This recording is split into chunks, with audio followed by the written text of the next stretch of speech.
Welcome back, everybody. This is JudiciousFire, and I'm on iOS. I'm taking a look at the 18 best heroes in the game. Talent suggestions, insignia suggestions, pet pairings, all of the attributes and stats that make these the 18 best. Calling them the Evil 18. We went through the first 6 on installment 1. Now on installment 2, we'll go through the next 6 as they appear in my queue in the Heroes Altar. We left off with Skeletica last time. That brings us now to Walla Walla. Walla Walla is somebody who is a great healer. He also gives your team a huge attack boost. He's a jack of all trades. He also slows down the enemy's movement speed. He does many things. He's a great hero all around. 9 times out of 10, I'm running him with Sacred Light. The few times I need to have an offensive talent, I am putting the Zealous Drive. It's a bit of a hybrid, also gives him a range increase. Might be helpful in something like a Lost Battlefield or a Labyrinth. But typically I'm running Sacred Light to keep him alive. I'm running Phoenix with him. This pairs very well. He's reducing movement speed. Phoenix is reducing movement speed as well. So it's a nice pairing between those two. He is a auto proc hero. He can keep activating his skill without being directly attacked by the enemy. Empower makes that possible. Typically, it's something like an IS-4 or Guild Wars base defense. I am using an Empower insignia. The few times that I'm not, I might be using a Revitalize if I need him to activate his skill immediately, or maybe a Survival if I expect a exceedingly long battle. I've got a Victory Lunge to up his attack, as well as to give him some Reflect. I went with Dodge, Health, and a little bit of Crit Resist. I've been thrilled with this combination, with this pairing. I want to keep him out of the way of danger, but if he does take fire, I want him to survive. Using something like Dodge does not in any way cost him or his skill activation. He's always going to be able to activate his skill whether or not he's taking damage or not. As far as his Breakthrough 20 statistics, he's up at 31,000 damage. He's at 666,000 health. He's got a 2,000 accuracy, a 3,600 dodge. I want him to be accurate. I want him to stay out of danger. So it's a great combo attribute-wise for Walla Walla. He's one of the best heroes in the game, one of the Evil 18. Next hero that we want to take a look at is going to be Triantar. And Triantar, I'm typically running with a Sacred Light. The very few times that I need a range increase, I might switch to Zealous Drive, but I'm typically running him defensively. I often run him with a healing pet, like if I'm doing Guild Wars attacks. He's on my Guild Wars attack team. I'll explain why in a moment. But sometimes, like for dungeons, or for example, or I want to drop him on the board and bring my heroes back, I find that Glacy is a nice pairing. It prevents or helps to prevent the stun towers from getting him. Glacy might ice up those towers, preventing that from happening. Triantar will bring back 7 of your will bring back 6 of your heroes from the dead, and that's an amazing skill unto itself. But I'm more interested in this first sentence. He's letting 7 of your team, and that's your whole team, take 60% less damage. So it's an amazing skill, defensive skill that he has. I have a Survival to keep him alive, to keep him running, to keep him in the fight. I have a Malaise. I found that Malaise does a great job at reducing the enemy's ability to heal. That means that when you're taking on somebody like a Lavanica or a Dovekeeper or a Lazulix, you're not going to have to be worrying about them consistently healing themselves for pet purposes or insignia purposes. Tree is going to be able to stop that with the Malaise and help take out those big, nasty heroes that we're fighting these days. As far as traits are concerned, dodge and health. That's what I was going for. I also got the attack. I would not recommend attack, but I'm not going to change it one trait for that cost of gems.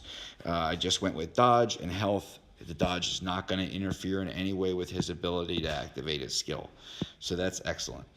Let's look at his attributes. Doing about 27,000 damage, about 617,000 health. It's not a lot. That's why I'm running him defensively.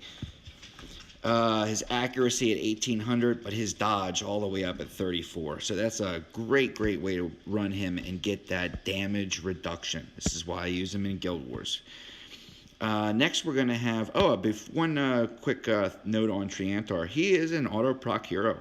If you put an Empower on him and he just sits there on the base, he will keep activating. He will give your team an auto damage reduction, and he will bring back heroes on the board who have died.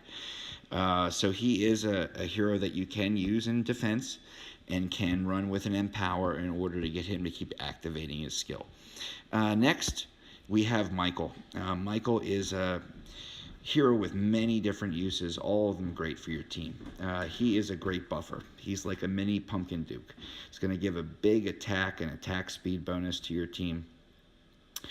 He also summons a helper alongside him. He's 2 heroes in 1. He is also a damage reflector. So you want to stay away from things like a dodge. I would also stay away from something like a Sacred Light because it's going to reduce his ability to reflect damage. I find that Vital Boon does a great job. Raises his health, keeps him alive, removes the enemy's buffs when he's up in front fighting. I find that when I run a Guild Wars defense and I use Michael, Blade Shell does a great job. Somebody drops a critical hit on Michael, well, 100%, it's got a 40% chance of all that damage going right back on the hero, and it can take people out with one shot that they delivered. But typically I am running the Vital Boon. I'm running him with Mini Angie to provide some heals. I am also running him with an Empower. This way he can auto-proc. I will sometimes use a Revitalize if it's a Lost Battlefield or maybe a Labyrinth battle. This allows him to apply his attack boost immediately.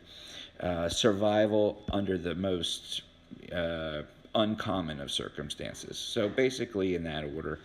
As far as his attributes are concerned, he's at 28,000 damage. He's at 900,000 health. It's huge. As far as his other attributes, 3,000 accuracy, 1,700 dodge. I'm trying to stay away from dodge. I want him to reflect damage. I've got him Victory Lunge to accentuate that. A lot of health, some accuracy, and some crit resist. Keep him alive.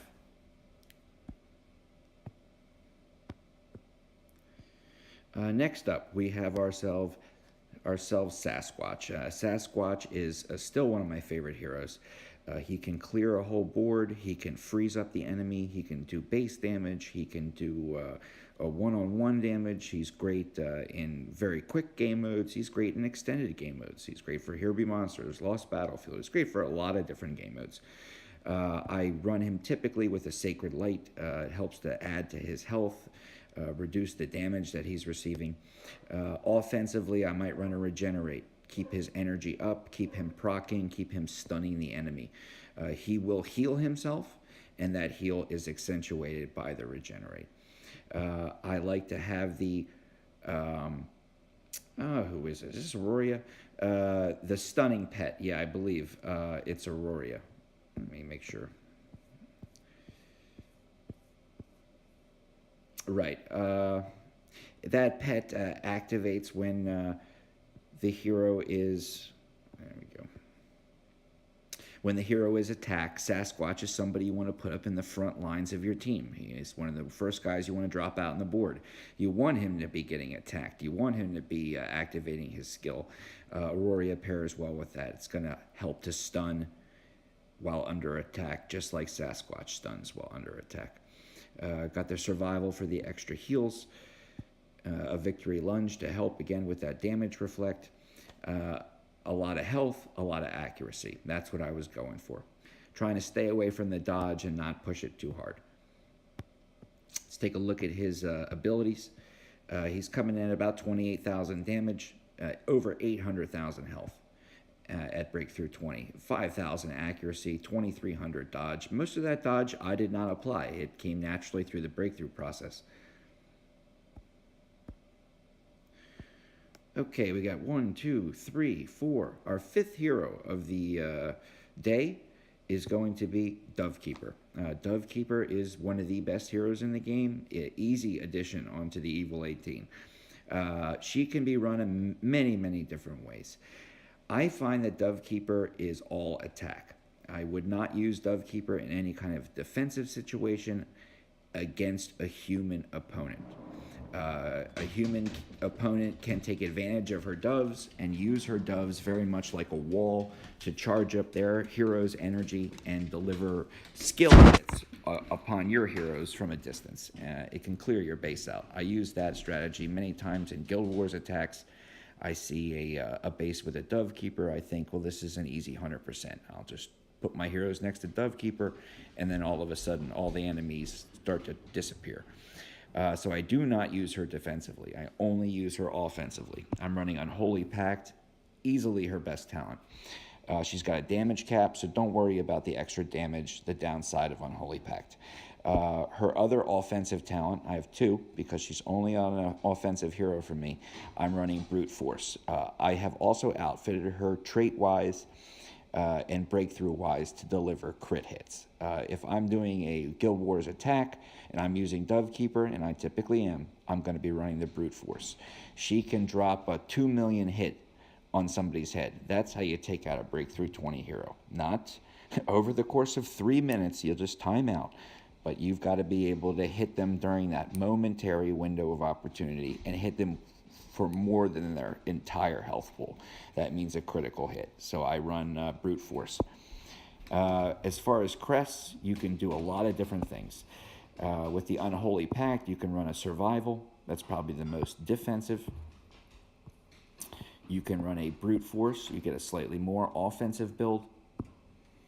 You can run a Survival with the Brute Force. Now we're a little bit more offensive, but still giving her the ability to heal. And when I do a Guild Wars attack and I'm doing all offensive, I'm running the Brute Force with a Sharpen, giving her a greater critical chance and more accuracy in battle. Let me put it back to the way it was. I'm giving her a Rudolph pet to give her the chance to debuff the enemy. Removing the conditions, the debuffs on us, and also giving her the ability to heal. I've got a Victory Lunge for her traits. I've got a lot of crit on there to give her the ability to crit and to deliver those multi-million strikes and a little bit of dodge and crit resist. I'm very happy with this build. Very happy with how Dovekeeper turned out through the breakthrough process. Here she is at about nearly 30,000 damage. About 620,000 health. I've got, where are we? I've got 2,000 accuracy, 3,000 dodge, and you see 873 crit. So right in that sweet spot where it's not so much that it's overkill, literally, and not so much that it takes away from your other attributes, but just right that it's able to deliver those kill strikes when needed. Let's take a look now at our sixth hero and our last hero of this installment. We're going to go to Sarina. Sarina is a part of my Guild Wars attack team. She is like the sister to Tristan R. She is going to be able to bring heroes back from the dead. She can only do this to 3 of them. But more importantly, she is able to give one hero a 100% attack bonus every 3 seconds. If that attack bonus pairs up with Dovekeeper or my Levanica, any of my major attack heroes, it's over for the enemy. They just turn to dust. Sarina is a great support hero, a strong hero for any team. She does many different things, but it is that attack bonus that really, really makes a difference in game modes where there is no damage cap. I wouldn't use her fighting bosses or labyrinth goblins. but I would use her in a Guild Wars offensive mode. I typically run Sacred Light, sometimes Zealous Drive if I need the range bonus. I have her paired up with Doom Balloon. I typically am running her with a healing pet, but due to the allocation of pets and wanting to use all of them, I sometimes will use Sarina with Doom Balloon, so I keep Doom Balloon on her. Reason being, if I need her out on the board to revive or to provide a damage boost in the dungeons, I might as well have her taking out a couple of buildings in the meantime. As far as her insignia, I'm always running survival.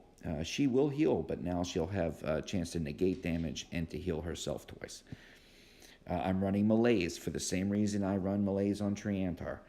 We get it down to where there's only 2 or 3 heroes left on the board, maybe a Lava, a Dovekeeper, maybe a Laz. Well, all of a sudden, she and Triantar are able to knock out the healing capability of up to 4 heroes on the board, basically canceling everybody's heals. For her traits, it's dodge, it's accuracy, it's crit resist. I'm not interested in crit, but I'm not willing to re-roll that last one. Let's take a look at her attributes. She is about 29,000 damage, and she is at about 670 health, 3,000 accuracy, 3,600 dodge. A really nice, well-rounded hero. Does a lot of things, does them all very, very well. A proud member of the Evil 18. That was 6 more heroes in the Evil 18 roster. We've gone through 12. We're going to go through the remaining 6 on the next installment. I'll check you next time, and thanks for tuning in. All right, bye-bye.